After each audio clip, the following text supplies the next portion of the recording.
How to play Helldivers 2 with controller. Welcome to Glitch Sorcerer and let's get right into this video. Now for this, you can go ahead and open up to your Steam. Basically, Steam will handle for your controller configuration.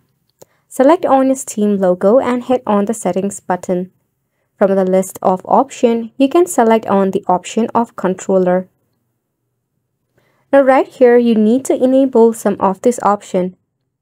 Enable Steam input for Switch Pro controllers and the rest of the options as well. At the top, you will see Enable Steam input for Xbox controller. Make sure to toggle it on as well. You also get the Xbox extended feature if you need to install it. By this way, your controller should work to play your Helldivers 2. If not, you can even check your in-game controller settings. In order to do so, you need to launch your Helldivers 2. From the settings, tap on the controller option and configure according to your preference. The displayed configuration of the controller is the general configuration that the players do for a smooth play in their Helldivers.